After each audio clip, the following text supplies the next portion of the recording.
Amigos queridos, que a paz de Jesus traga aos corações de todos serenidade, confiança e profundos sentimentos de gratidão por mais um dia de estarmos juntos, alimentando o nosso pensamento pelo Evangelho do Cristo. Hoje nós vamos ler o item 26, provas voluntárias, o verdadeiro silício. Perguntai se é lícito o homem abrandar sua própria prova. Essa questão equivale a esta outra. É lícito aquele que se afoga cuidar de salvar-se, aquele em quem um espinho entrou retirá-lo, ao que está doente chamar o médico. As provas têm por fim exercitar a inteligência, tanto quanto a paciência e a resignação. Pode dar-se a um homem nasça em posição penosa e difícil, precisamente para se ver obrigado a procurar meios de vencer as dificuldades.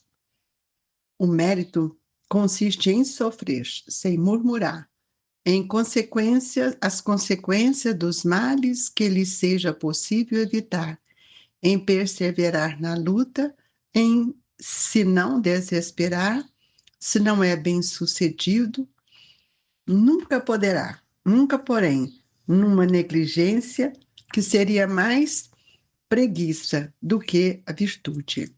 Essa questão dá lugar naturalmente à outra, pois se Jesus disse: bem-aventurados aflitos, haverá mérito em procurar alguém aflições, que lhe agravem as provas por meio de sofrimentos voluntários?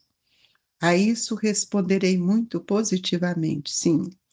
Há grande mérito quando os sofrimentos e as privações objetivam o bem do próximo, porquanto é a caridade pelo sacrifício, não quando os sofrimentos e as privações somente objetivam o bem daquele a quem si mesmo se inflige, porque aí só há egoísmo por fanatismo.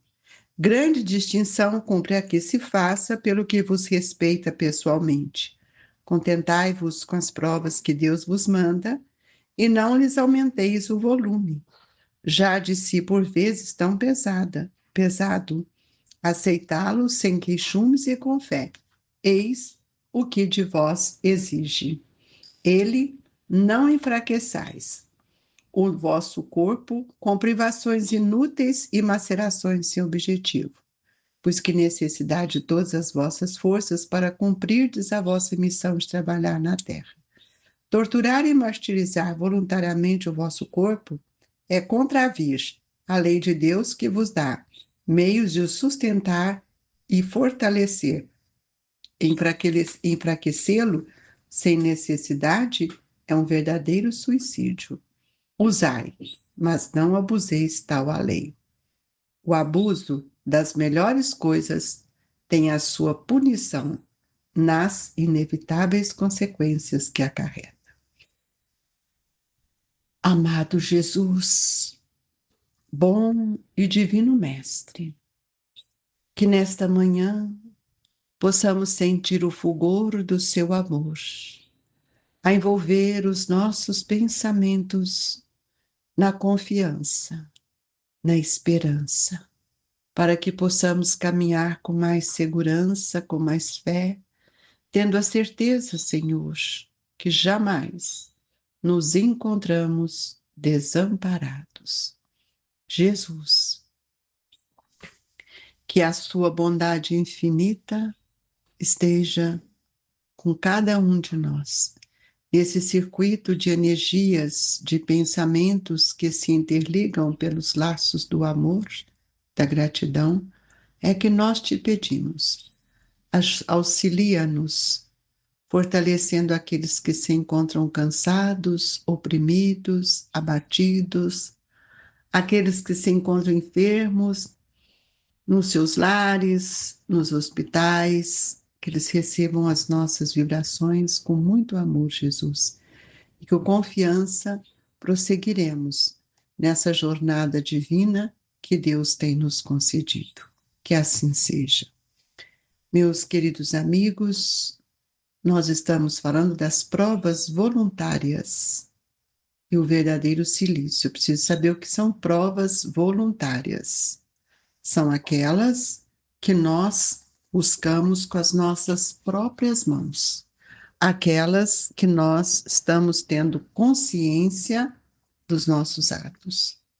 Então, muitas vezes, nós precisamos perguntar para nós se é lícito ou se é justo ao homem abrandar as suas próprias provas. Então, nós perguntamos: quando nós estamos doentes, nós não temos que procurar o recurso do médico, buscar a medicação para que a nossa saúde se restabeleça? As provas, também Deus nos dá o recurso, e um dos maiores recursos que Deus nos concede é a compreensão do Evangelho de Jesus, que vai nos mostrar o papel das leis divinas que estão em nossa consciência, a fim de que possamos compreender que não há provas maior do que as nossas forças, não há fardo mais pesado do que os nossos ombros. Então, as provas, elas têm uma função, e essa função geralmente é estimular a minha inteligência para que eu possa ter dentro de mim, no meu pensamento, desenvolver no meu pensamento a paciência e a resignação. Porque as provas, elas quando surgem, e elas às vezes, especialmente as involuntárias, elas vêm conosco, nascem, elas surgem do nosso contexto perispiritual. Agora, nós contraímos outras provas, pela mágoa, pelo egoísmo, pelas palavras que não são palavras corretas, que ofendem, que magoam. Então, o mérito, ele consiste em sofrer sem murmurar. Por exemplo, nós temos dentro do lar algum familiar difícil. O que nos compete? É compreender e deixar de reclamar, o que a gente sabe o quanto isso é difícil, mas nós temos que perseverar na luta. Porque seria fácil para nós abandonarmos os nossos compromissos, para não passarmos aqueles momentos. Mas vai surgir outra dor, que é a dor do remorso, que é a dor do abandono. Então, nós não podemos cair no desespero, mas nós temos que procurar ser sempre mais atento e nunca negligenciar, porque quando a gente negligencia as dificuldades do lar ou dos relacionamentos ou de onde nós estamos, enfim, todas as nossas dificuldades, a maior de todas, elas estão ligadas aos nossos relacionamentos porque elas acontecem pelo campo dos sentimentos. Então, quando Jesus nos diz bem-aventurados os aflitos, ele está nos dizendo, se nós passarmos pelas aflições com resignação, com paciência, com coragem, nós chegaremos no mundo espiritual numa condição melhor, que são os bem-aventurados. Nós precisamos entender que toda dor, ela tem um mérito quando ela é bem compreendida. Toda dor gera para nós uma modificação na minha forma de pensar e de aproximar de Deus. Porquanto a caridade que nós fazemos para auxiliar aquele que caminha conosco em dificuldades pode ser até um sacrifício, mas nós não podemos, de forma alguma, privar daquilo que nós temos direito de viver sem ficar naquele sofrimento. O Evangelho nos diz assim: quando o sofrimento e as privações somente objetivam o bem daquele que a si mesmo as aflige, porque aí só há egoísmo por fanatismo. Tem pessoas que nós relacionamos e que são extremamente egoístas. Eles só olham para dentro de si. Esse espírito, essa pessoa, ela não tem os olhos de ver a luta do outro, a necessidade do outro, o esforço que o outro faz. Não. Muitas vezes há cobranças constantes, mas se nós temos o conhecimento, a gente sabe que isso, se nós entrarmos, vai ser uma outra prova, uma outra luta, e esse é o verdadeiro silício que nós precisamos tomar cuidado para que nós possamos abrandar as provas que vêm por meio dos nossos relacionamentos. E Kardec nos mostra isso aqui para nós, quando ele nos diz: grande distinção cumpre aqui que se faça. Pelo que vos respeita pessoalmente, contentai-vos com as provas que Deus vos manda. E não lhes aumenteis o volume, se nós reclamarmos muito, não tivermos paciência, tolerância, a nossa dor torna maior. E muitas vezes as pessoas que estão ao nosso lado não vai entender, e muitas vezes nós ampliamos os nossos sofrimentos porque nós queremos, às vezes, sermos reconhecidos, e isso não vai acontecer. Então, para a gente viver melhor, a gente tem que estar ligado com o Evangelho, pedindo a Deus que a gente vivencie as lições. E quando a dor estiver muito aguçada no seu coração, relacionada aos entes queridos, ao trabalho, eu vou dar uma sugestão, que é uma sugestão que o Evangelho nos pede. Procure o caminho da caridade. Vai ajudar o outro, porque aquele outro lá fora que nós vamos envolvendo com as nossas vibrações, nós vamos ver que as suas dores muitas vezes são maiores do que a nossa. E é por isso que nós vamos sentindo que o nosso fardo, ele suaviza, ele não torna tão pesado. Então, aí a caridade, ela me sustenta na fé. E nós vamos ver que tudo que o outro exige, ou que nós exigimos do outro, não passa de ou um fanatismo, ou realmente um egoísmo.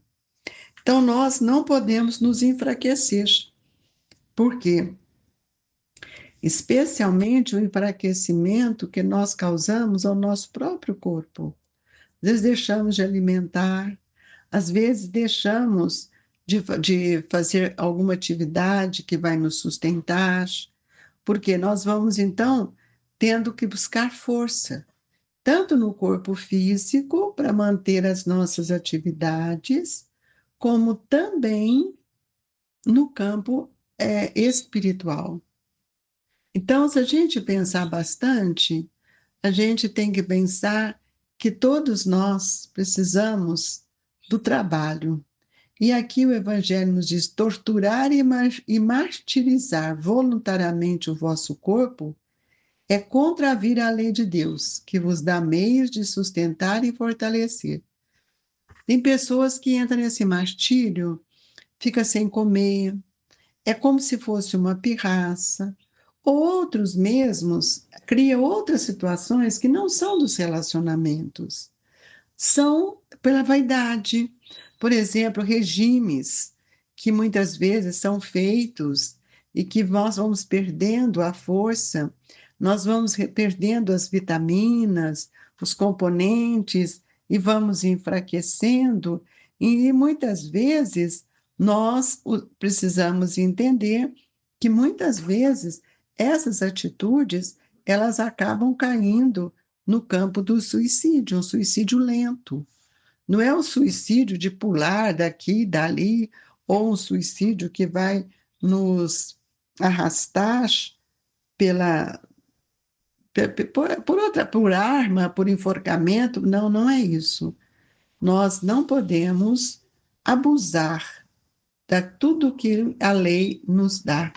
Então, a lei de conservação é uma lei que eu preciso compreender de conservar no meu corpo as energias que para me estabelecer uma saúde que me permita vencer as minhas lutas, as minhas provas. Então, muitas vezes, o abuso das melhores coisas tem a sua punição. Então, por exemplo, as pessoas às vezes estão tristes, então o que elas vão buscar? Vão buscar na bebida. Então, elas se afogam na bebida. Mas quando a força da bebida, o álcool diminui a sua força, o problema existe. Então, nós precisamos entender que nós temos que impor para nós mesmos uma vontade que vai nos auxiliar a vencer as nossas dores, aliviando e podendo também estender as mãos para o nosso irmão.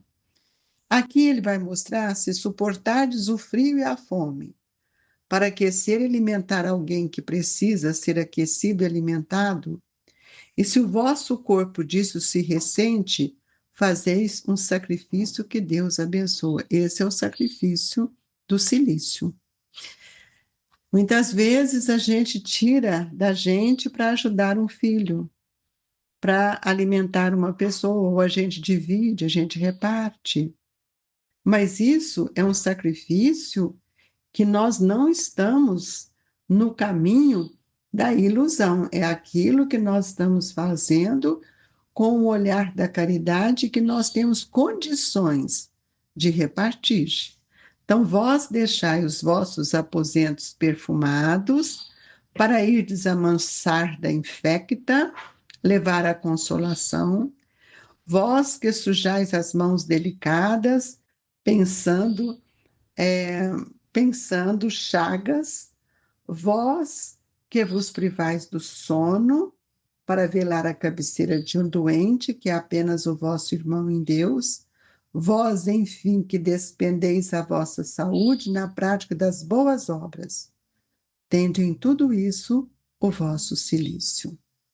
Verdadeiro e abençoado cilício, visto que os gozos do mundo não vos secaram o coração, que não adormecestes no seio das volúpias enervantes da riqueza, antes vós construirdes anjos consoladores dos pobres deserdados. Fiz questão de ler esse trecho para nós vermos todas as vezes que nós passamos a noite com um doente, um familiar, quando nós saímos de casa para auxiliar o outro, levando para o outro um medicamento, um alimento que nós fazemos para variar aquele que ele está acostumado. Todas as vezes que nós tirarmos de nós conscientemente em favor do nosso irmão, nós estamos entrando no campo da caridade moral, não é só material, é aquilo que vai nos trazer alegria. Nós vamos muitas vezes levar um cobertor com a intenção de agasalhá-lo. Então, todos nós temos oportunidade de fazer o bem, e o verdadeiro cilício é esse: é um sacrifício sem martirizar as nossas oportunidades reencarnatórias de saúde. Então, tudo isso que nós fizermos para o outro, para o espírito do outro, e não só para os corpos, nós estamos modificando toda a nossa estrutura mental, especialmente modificando a força do orgulho e da vaidade. Então, é preciso que a gente também aprenda a receber sem sentirmos humilhado, porque todos nós precisamos das trocas dos irmãos. E aí nós vamos ver que o verdadeiro cilício, cujas feridas vos serão contadas, porque atestarão a vossa coragem e a vossa submissão à vontade de Deus. Que Jesus nos abençoe e que a gente reflita bastante nas oportunidades que Deus está nos dando, daquele irmão que lava uma ferida, daquele irmão que nos dá um remédio, a bênção daquele irmão que nos ajuda no banho, nos vestir, nos enxugar. Então, é preciso que a gente também saiba receber, para que nós não venhamos aumentar aquilo que nós trouxemos para ser motivo de libertação. E nós, nessa hora, pedimos a Jesus o passe, que sejamos fortalecidos pela vossa bondade, Mestre querido, que o passe nos revigore, abastecendo os nossos pensamentos de esperança, de fé, de coragem. Ajude-nos, Jesus. Balsamize as nossas dores, para que elas sejam compreendidas na forma da libertação.